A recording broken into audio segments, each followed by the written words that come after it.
Hi there. This is a video tutorial on my personal workflow, which is essentially organized in 3 steps. Step number 1, it's Lightroom editing, including cropping. Step number 2, it's dealing with noise. Step number 3, it's Photoshop for detail editing. So you'll see how I take an image from step 1 to step 3 to completion, and then post it on social networks or print or other options, and including saving. So we'll start with an image. Hit here. I'll visit my desktop here, and I'll open a folder called raw image. Raw images here. I have 3 images here. I thought I can work with, let's say I like to work with this image. Well, first of all, before I start working with it directly on Lightroom, I tend to actually first open it. So this is a raw file. You want to shoot raw, of course, because it gives you the ability to better manage and get the best out of the image you can. So I have an image here. I am in a spot on Shkodra Lake, Albania, nearing the border with Montenegro, where there is the colony of the Dalmatian pelicans. They're always there, by the way. So anyway, I have this shot. And here is a village, the Albanian side, and then these are some stones where the pelican always like to stay. So I'll start to think about, essentially, what do I want to do with this image? So oftentimes I might just try to come closer a little bit and start thinking about decisions that I want to make before making them on the Lightroom, which is my first step of the workflow. So I may want to just do, because the image is positioned in such a way, I may want to just slightly go closer a little bit, right? Just go closer to this image. Not too close. I definitely want to leave an open here area, maybe a finger open, like a finger space, right? Maybe something around here. So I start to think about, right? And I see these 2 pelicans. I'm not sure. Maybe I want them there. Maybe I don't need them there. We'll see how it goes. I think showing a little bit of habitat, I think it's very good. I see also this is the village behind. It's completely blurred, but at least it creates a feel, if you will. So I start to think of the lightings in the room on the wings. Maybe I do want to bring down the highlights a little bit, but the image, it's very important when you shoot an image. You want to start working with a good image, right? So the editing, it's essentially editing should be a tool to bring the image closer to the nature, the way you looked at it, the way you saw it on the habitat. At least that's my personal take. The different photographers will take different approaches. I like to bring it as close to the way I saw it, to the nature, to its habitat. So okay, so that process of thinking happens before I actually go ahead and open the image on the Lightroom. So I'll just close this for now, and then open it with Lightroom, and I have it right here. So that's the image. You can see that it's I shot this at 4 thousandths of a second, 5.6, and ISO, it's not bad at all. It's 450. So let's start working with it. So first thing, I like to use the transform section, auto, just to align it quickly. And then the very next step, it's for me to actually crop it. That's the way I like to go about it. All right, so I'll start coming close as I maybe maybe that's too close, maybe just a little bit. I want to position the bird right about this area right here, a little bit here, a little bit there, it's fine. And then remember, you want to leave a little bit of space here, definitely a little bit of space. You do not want to go this close. Again, that's my personal suggestion. This is my personal style. I like to leave a little bit of room right here. So I'm thinking right about here, I'm happy right now. I'm gonna close this, okay. And I see this here. I may wanna just go up a little bit here, and that's pretty much it. Now, I'm gonna think about this later. I don't know if I want them here, right? So sometimes I may wanna remove things from the frame to keep it as clean as possible so the eye can naturally flow into where I want it to flow, which is the actual pelican right here. All right, so that's my next step, the cropping. The following step, it's, see, I wanna bring down the highlights a little bit. So I'm gonna start using this beautiful tool we have now with the new update. The new masking. So do you want to select the sky or the subject? I'm going to select the subject, okay? So it takes a moment. It does a really good job at selecting here. So that's perfect. It selected the subject. And now what I want to do here is definitely bring down the highlights. And you will see now as I try to bring down the highlights, the masking will go away, meaning this reddish mask in here. So I'll just, you can see now, okay, I'm just bringing it down.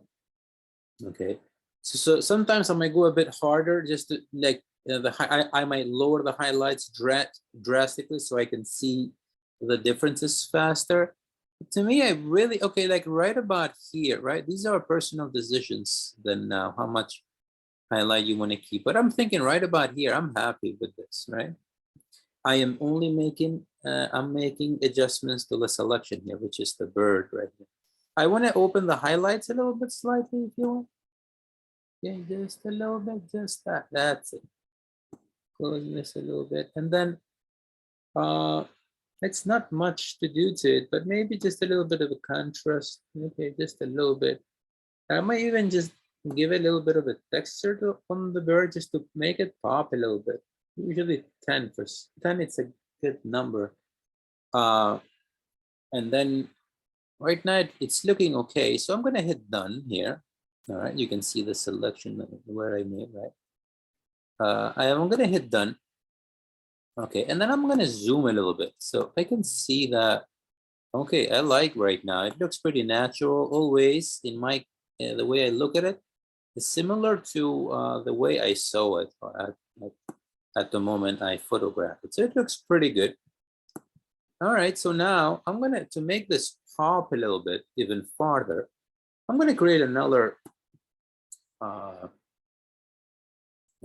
selection here. So I'm gonna click the plus sign and I wanna just, you see now, I'm gonna select the subject. However, I'm just gonna go ahead and invert that. So instead of selecting the subject, I'm actually going to select the background, the rest of the frame. Okay, so I do that by hitting frame, by hitting invert. So what do I want to do this here now? Well, sometimes the exposure, I may want to just bring it down a little bit, just a little bit. And what that does to me, it's essentially, it's just makes the image pop even for, I don't want to do it much. I want to just go 8 maybe. It's that's a good number. Number 8. It's that sounds perfect. Temperature, I want to just make it a slightly warmer, maybe just a little bit, right? So I'm making always very subtle changes here, not too much, just a little bit of a contrast maybe. Okay, and that's, to me, it's fine. Sometimes dehaze, if I want to make details pop a little bit, dehaze is an interesting tool that you want to work with sometimes. But again, at this time, it's fine to me. It's fine with me. Maybe 1 or 2, and that's when I want to emphasize background a little bit. So to me, Let's see. I am here. No, I am 4. That's 4. No, I think that's too much. So I want to just maybe just have number 2 here, and I'm fine. Okay. So exposure 21. That's that one too 5. So I actually want to have it. So you need to check this, right? You need to check this. You want to go to 8. 8 we have. 8, it's okay with me. I think I'm fine with it. Exposure, contrast, maybe, yeah, that's fine. From somewhere to 8, from 5 to 8, it's the changes. From 5 to 10 rather, right? So let's say that. And then again, these are all personal choices when it comes to how much light and how much you want to extract and detract. So, but the changes that I'm making, remember, I'm making it now on the white area, which is the selected area, and then in this case, it's the background. And you notice this little dots, we're going to remove them on Photoshop. And I'm going to think about the 2 pelicans here. I may want to remove them. We'll see how that looks. I'm going to remove them in Photoshop. But you see now the masking, the new masking on Lightroom made it very easy to quickly edit. I first selected the bird, and then I selected the background. Okay, that's cool. So for me, I'm fine. It looks okay. I'm just going to hit done, and then essentially go ahead and export this. And from this point, by exporting it, okay, I'm export it on the desktop right now. So as the image is getting exported, the next step will be to actually open this onto Topaz denoise to deal with the noise. However, ISO 450, it's fine, but I always make sure that I use the Topaz denoise to actually make minor soft adjustments with respect to, this is the image we have. I'll bring it on Topaz denoise, and it's very quickly. You can see the standard is doing its magic right here. Updating, it takes a few seconds. A little larger the image, a little longer it takes. And then a few more seconds here. Yeah, we're almost done. So what it does is essentially it removes the noise, and wherever the subject, the area of the subject, it actually it emphasizes. All right, so you can see here the difference right here. Okay, so I'm gonna hit save image here, save it, and it will save directly to the desktop.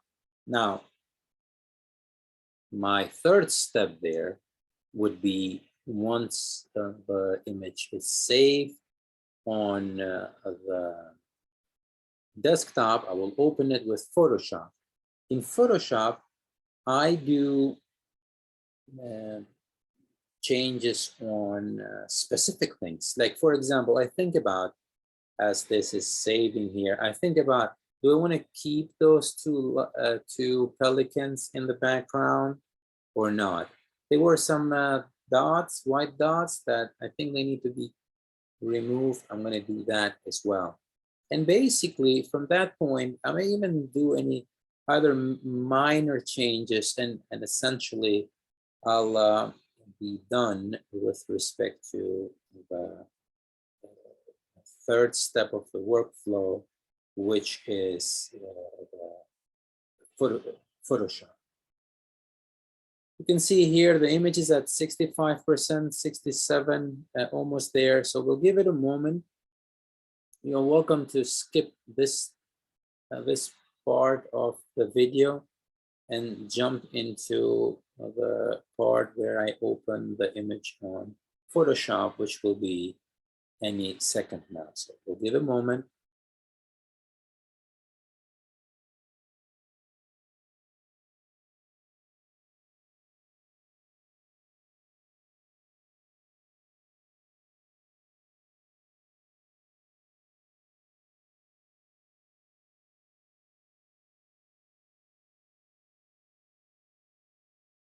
Okay, this is done. You get the check mark. I'm going to minimize topaz denoise, and I see it. It's right here. You get the, it's a denoise. It's, you know which image is which. This is the image on denoise, and then you can actually see the wonderful job it does. I mean, it really is one of the best tools out there to deal with the noise. And this time we didn't have much noise, 450, but oftentimes we have more and we need to deal with it. So here it is now. I'm going to open this in Photoshop. And here it is. And then I'm going to hit here Command minus. I'm on my Mac, or Control minus on PC. To actually, or Command 0 to fill in the screen. And so I want to just make some adjustments here. Like, for example, I want to just remove this to, I always do that on a new layer. So I'll hit Command J to create a new layer. You can see a new layer was created. And I always want to zoom in where I want to make the changes. So I'm just simply going to hit Command plus, hit the space bar to move the image up and get closer to the area that I want to make the adjustment. So I'm thinking I want to get rid of this and that for some reason, and then that's why I want to fix this. This tool I want to remove. One way, and there are a couple of ways of doing it. Fastest way sometimes that I think would work is just, just highlight it, edit, fill. That should do the job. Then I'll do it also for this. White spots, but they don't need to be there, in my opinion. Okay, so I'm done with that. And then now here is this area right here. I'm not sure if I want to keep this too. So I can once again just do this, highlight. Okay, highlight the area, highlight this too. Pelicans in the background. And then let's see how it looks.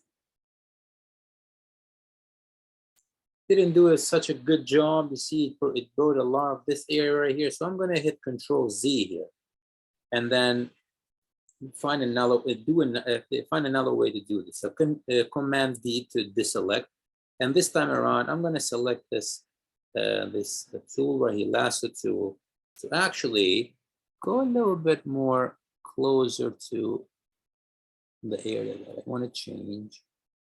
Okay. So let's say. Okay, so that I selected the area, and then now I'm going to try to do the same thing by hit fill, see how it looks now. Okay, I think I did a better job. I'm happy with the result. I'm going to hit Command 0 to zoom in, and that's the image that I have right now. One thing I like to do with my image to make the eye pop, as we know, it's very important part of your subject. To make the eye pop, I may want to add some light to the area here to make it pop. So I do that by hitting curves, selecting curves. I have the curves here, and I want to look at the eye now. Right now, I don't worry about anything else. So I'm going to lights out right about there. It's good. Okay, and then in here I'm going to hit Command I to invert that, and essentially I'm going to click on the brush tool, make sure I'm working with the foreground here, and then I'm going to hit the left bracket to make this small, and then Command plus on the screen to get as close as possible. Hit the space bar to bring the eye. Notice I'm at 400% and the image still looks well. So it's very important to work on an image which is already a good shot, and I consider this to be a good shot with respect to the image that I have to begin with. Okay, so I hit the left bracket a little bit more, and notice now I am only painting from from the curves layer. I'm bringing that curves layer, and this is a very settling, very little adjustments. But to me, this little differences brought together make a difference on the frame. So if I hit Command 0, essentially that's the image where I am happy with, right? I see it. I like to reach a cleanliness to my image, and then that it's easily defined, balanced, and to me, this image has achieved it. And essentially, this is the workflow that I use with respect to the editing an image. From this point, you need to save this, and what I do is I saved it as a JPEG with 300 dpi for printing. I also you save a TIFF file just in case. TIFF file will be great for printing, but I also save a copy as PNG. And PNG is great for web formats such as Facebook or elsewhere. And then once I save that on those 3 files, I then put them into an external hard drive as a copy, but I personally keep also Amazon Drive, where it's something you need to have them on cloud as well, and you need to have them in more than in one place. And as we shoot these images, we need more areas to save them. But essentially, this concludes the workflow process tutorial that I had to cover, which essentially started with Lightroom, Topaz Denoise, and Photoshop. I hope you enjoyed it. Take care.